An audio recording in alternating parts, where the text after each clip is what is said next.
অনেক দূরে পাহাড় ঘেরা এক ছোট্ট রাজ্য ছিল, নাম তার চন্দ্রমালা।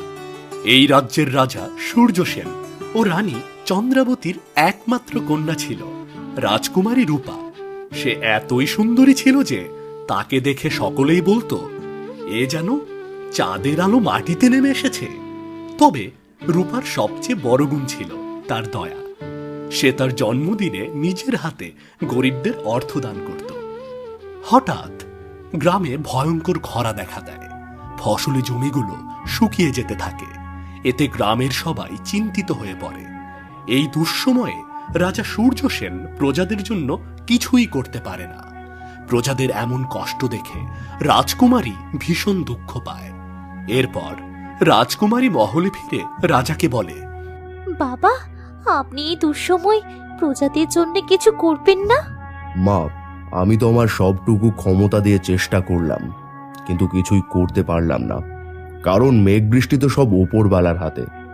তাই বলে এই দুঃসময় আমাদের ঘরে বসে থাকলে তো চলবে না বাবা।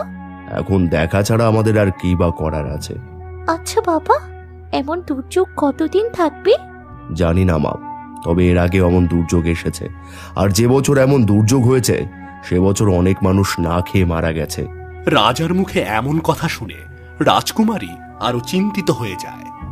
রাতের বেলা রাজকুমারী বাগানে বসে প্রজাদের দুঃখের কথা ভেবে খুবই কষ্ট পাচ্ছিল।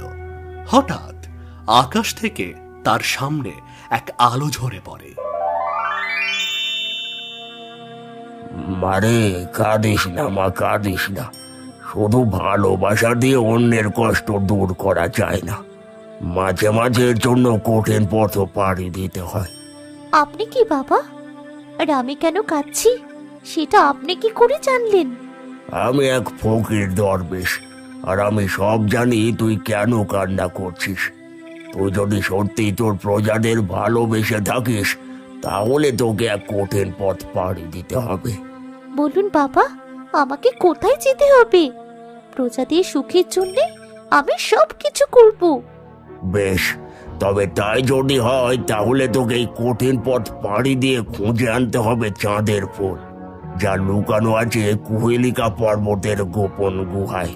সেই ফুল এনে রাজমহলের চূড়ায় স্থাপন করলে এই রাজ্য থেকে সকল বিপর্যয় দূর হয়ে যাবে। কিন্তু সেই পর্বত কোথায়? আর আমি সেই পথ চিনব কি করে? সে পথ তোকে নিজে নিজে খুঁজে নিতে হবে। তবে যারা অন্যের ভালোর জন্য কাজ করে তারা সব জায়গায় সাহায্য পায়। ঠিক আছে, আমি যাব সেখানে। সে পথ যতই কঠিন হোক না কেন, আমি সেই চাঁদের ফুল জোগাড় করবই। বেশ, তাহলে আর দেরি করিস না, এখনই বেরিয়ে যা।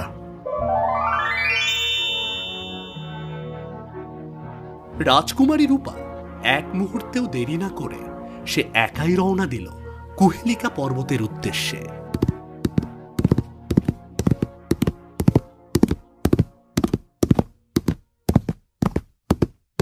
যেতে যেতে সকাল হয়ে গেল।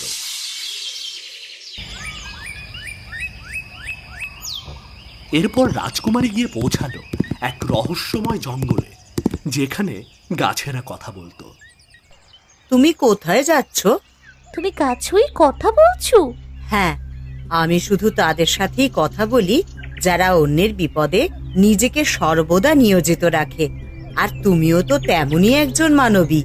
খুব ভালো, কিন্তু আমি যেটার জন্য এসেছি সেই চাঁদের ফুল তো লুকোনো আছে কুহেলিকা পর্বতের গোপন গুহায়, আর আমি তো সেই পথ চিনি না।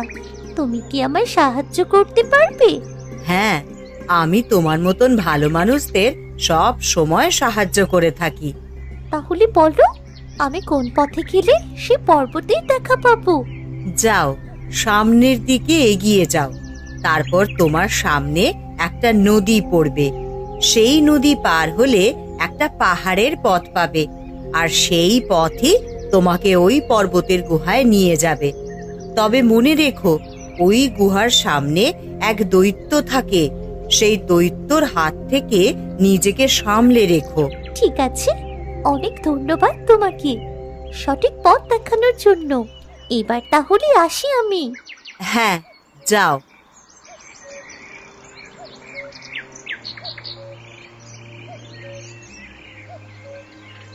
গাছ তার মনোবল আর অন্যের প্রতি ভালোবাসা দেখে খুবই আনন্দিত হয়ে সঠিক পথের সন্ধান দেয়।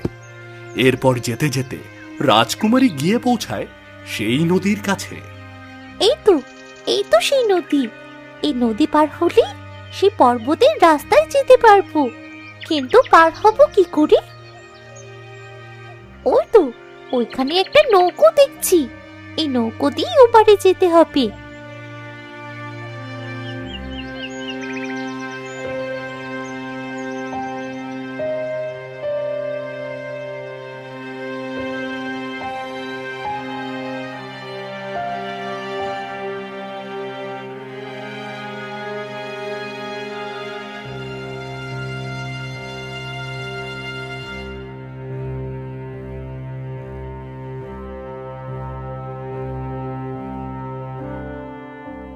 আর কত পথ যেতে হবে? কোথায় সেই পর্বত? ওই তো একটা পর্বত দেখা যাচ্ছে মনে হচ্ছে। হয়তো এটাই সেই পর্বত যার গুহায় লুকোনো রয়েছে ওই চাঁদের ফুল। যাই, ওদিকেই যাই।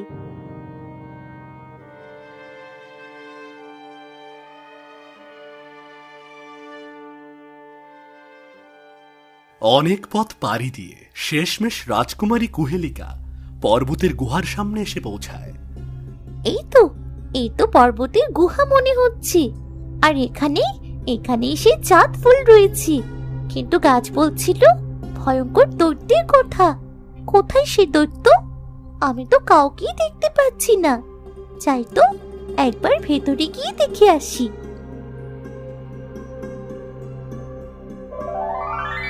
দাঁড়াও, কে তুমি? তোমার সাহস দেখে আমি অবাক হচ্ছি। আমার অনুমতি ছাড়া তুমি কি করে এই গুহায় প্রবেশ করো? হে রে, এতক্ষণ তো কেউ ছিল না, এখন আবার কোথা থেকে উদয় হলো? আমি চন্দ্রমালা রাজ্যের রাজা সূর্যসেন ও রানী চন্দ্রাবতীর একমাত্র কন্যা রাজকুমারী রূপা। বেশ, তা কিসের জন্য এখানে এসেছো? রাজ্যে খরার কারণে হাহাকার নেমে এসেছে প্রজাতির মাঝে। দেখা দিয়েছে দুর্ভিক্ষ। তাই তো এই গুহায় থাকা চাঁদের ফুলের খুব প্রয়োজন। এই ভুডি পারে সকল হাহাকার দুর্ভিক্ষ দূর করতে আমি এই ফুলের জন্যই এসেছি। তার মানে তুমি সেই মানবী যে কিনা অন্যের কষ্ট লাঘব করার জন্য এতটা পথ পাড়ি দিয়ে এসেছো এই গুহায়। তোমার সৎ ইচ্ছা আমায় মুগ্ধ করেছে। তাহলে আমাকে ভেতরে যেতে দিয়ে ওই চাঁদ ফুল নিতে সাহায্য করুন। হ্যাঁ, যেতে দেব, কিন্তু তার আগে তোমাকে জ্ঞানের পরীক্ষা দিতে হবে। পরীক্ষা? কি পরীক্ষা দিতে হবে বলুন, আমি দেব সেই পরীক্ষা। আর আমার বিশ্বাস আমি পারবো আপনার দেয়া পরীক্ষায় উত্তীর্ণ হতে। বেশ, তুমি যদি আমার একটি প্রশ্নের উত্তর দিতে পারো তাহলে আমি তোমাকে ভেতরে যেতে দেব। আর যদি না পারো তাহলে এখান থেকেই তোমাকে ফিরে যেতে হবে। ঠিক আছে, প্রস্তুত আমি। প্রশ্ন করুন তবে। বেশ, তাহলে বলো, তোমার সামনে যদি 3টে ঘর থাকে তাহলে তুমি কোনটাতে প্রবেশ করবে? প্রথম ঘরে আগুন জ্বলছে, আর দ্বিতীয় ঘরে কিছু সিংহ রাখা আছে যারা 3 বছর হলো না খেয়ে আছে। তৃতীয় ঘর যার মধ্যে রয়েছে ভয়ঙ্কর বিষ, যেখানে নিঃশ্বাস নিলেই মৃত্যু। এবার বলো তুমি 3 ঘরের মধ্যে কোন ঘরে প্রবেশ করবে? ও, আমি দ্বিতীয় ঘরটাতে যাব, যেখানে সিংহ রয়েছে। কিন্তু তুমি সিংহের ঘরে যাবে কেন? কারণ 3 বছর না খেয়ে কোনো সিংহ বাঁচতে পারে না। 3 বছর হলো না খেয়ে আছে মানে অনেক আগে সিংহগুলো মারা গেছে। এখন সেই ঘর একদম নিরাপদ। তোমার প্রশ্নের উত্তর একদম সঠিক হয়েছে। তুমি জ্ঞানের পরীক্ষায় পাশ করেছো। এবার তুমি ভিতরে যেতে পারো। ঠিক আছে। রাজকুমারী জ্ঞানের পরীক্ষায় পাশ করার কারণে দৈত্য রাজকুমারীকে ভেতরে যাওয়ার অনুমতি দেয়। তখন রাজকুমারী ভেতরে প্রবেশ করে। রাজকুমারী ভেতরে প্রবেশ করে দেখতে পায় সেখানে এক পাথরের ওপরে চাঁদের ফুল জ্বলজ্বল করে জ্বলছে, কিন্তু তার পাশে ঘুমিয়ে আছে এক ভয়ঙ্কর সিংহ। রাজকুমারীর গন্ধ পেয়ে সিংহের ঘুম ভেঙে যায়। কে তুমি? এখানে কেন এসেছো? দৈত্যের কাছ থেকে তো মুক্তি পেলাম, কিন্তু এই সিংহের মুখ থেকে কিভাবে ফুল নিয়ে যাব? আমি চন্দ্রমালা রাজ্যের রাজা সূর্যসেন ও রানী চন্দ্রাবতীর একমাত্র কন্যা, রাজকুমারী রূপা। আমি এসেছি ওই চাঁদের ফুল নেবার জন্যে। চন্দ্রমালা রাজ্যের রাজকুমারী, তা তুমি এই ফুল দিয়ে কি করবে? আমাদের রাজ্যে এক ভয়াবহ দুর্ভিক্ষ দেখা দিয়েছে। জলের অভাবে সব ফসল নষ্ট হয়ে যাচ্ছে, প্রজারা অসহায় হয়ে পড়েছে, আর তাদের মধ্যে নানা ধরনের মহামারী দেখা দিচ্ছে। এখন যদি এই ফুল নিয়ে না যাই, তাহলে রাজ্যের প্রজারা না খেয়ে মহামারীতে আক্রান্ত হয়ে মারা যাবে। কিন্তু এই ফুলে যে আমার জীবন রয়েছে, এই ফুল তুমি নিয়ে গেলে আমি যে সঙ্গে সঙ্গে মারা যাব। তুমি কি চাও একজনকে মেরে তার বদলে তোমার প্রজাদের বাঁচাতে? না, আমি তো কখনোই চাই না। আমি চাই সবাই সুখে থাকুক। তবে তোমাকে বাঁচিয়ে এই ফুল নেবার যদি কোনো উপায় থাকে তাহলে বলো। না, তেমন কোনো উপায় নেই। আমাকে বাঁচাতে চাইলে তোমাকে এখান থেকে চলে যেতে হবে। ঠিক আছে, আমি চলে যাচ্ছি। ভালো থেকো তুমি। দাঁড়াও, যেও না। তুমি আমাকে আবার ডাকলে কেন? তুমি প্রথম, যার মধ্যে সবার জন্য নিঃস্বার্থ ভালোবাসা রয়েছে। আর এই ফুলটি তার জন্যই রাখা আছে, যার মধ্যে সবার জন্য নিঃস্বার্থ ভালোবাসা থাকবে। নিয়ে যাও, ফুলটি নিয়ে যাও। কিন্তু এই ফুল নিয়ে গেলে তো তুমি মারা যাবে। না, আমি মারা যাব না। আমি তোমাকে পরীক্ষা করলাম, তুমি সে পরীক্ষায় পাশ করেছো। নিয়ে যাও, এই চাঁদের ফুল এখন তোমার। ঠিক আছে।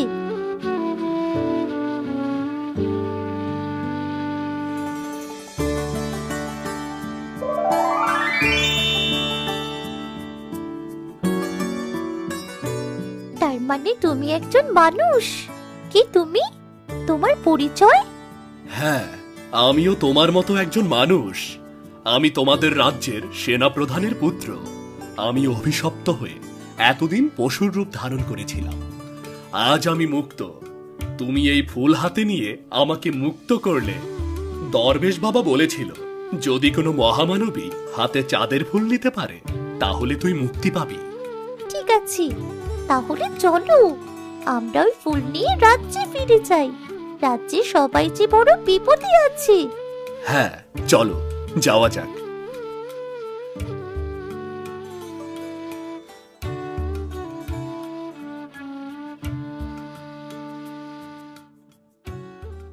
রাজকুমারীর নিঃস্বার্থ ভালোবাসার কারণে সেনাপ্রধানের ছেলে মোহন তার অভিশপ্ত জীবন থেকে মুক্তি পেয়ে রাজকুমারীকে নিয়ে রাজমহলে উপস্থিত হয়। রাজা সূর্যসেন মোহনকে দেখে অনেক অবাক হয়। এ কি মোহন, তুমি তুমি এতদিন কোথায় ছিলে? তোমরা তো অনেকদিন আগে যুদ্ধে গিয়েছিলে। যখন তোমরা আর ফিরে আসোনি, আমি তো ভেবেছিলাম তোমরা সবাই মারা গেছো। মহারাজ, আপনার কথায় আমরা যুদ্ধে গিয়ে সেই যুদ্ধে জয়লাভ করেছিলাম, কিন্তু রাজা বুদ্ধরাম এক জাদুকর নিয়ে এসে সবাইকে মেরে ফেলে আমাকে অভিশপ্ত করে রেখেছিল। আজ রাজকুমারীর জন্যই আমি মুক্ত হয়ে আপনাদের কাছে আসতে পেরেছি। তুমি এসেছো, আমি অনেক খুশি হয়েছি। এতদিন রাজকুমারীর বিয়ে নিয়ে অনেক চিন্তায় ছিলাম, এখন আর আমাকে সে চিন্তা করতে হবে না। বাবা, ওসব কথা পরে বলবেন। আগে চাঁদের ফুল মহলের চূড়ায় প্রতিস্থাপন করতে হবে। হ্যাঁ, এখনই সবকিছুর ব্যবস্থা করছি। প্রহরী, এখনই ওই চাঁদের ফুল প্রাসাদের চূড়ায় স্থাপন করার ব্যবস্থা করো।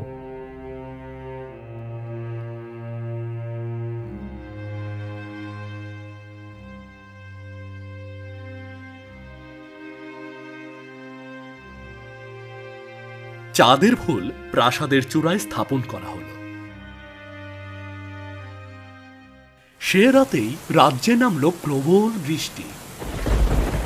মাঠ ভরে গেল জল ও সবুজে। প্রজারা সবাই আনন্দে আত্মহারা। মোহনের সাথে রাজকুমারী রূপার বিবাহ দিয়ে রাজা রাজ্যের ভার তুলে দেন মোহনের হাতে। রাজ্যে ফিরে আসে সুখ আর শান্তি। রূপা হয়ে উঠল রূপারানী, প্রজাদের ভালোবাসায় পূর্ণ এক সত্যিকারের শাসক।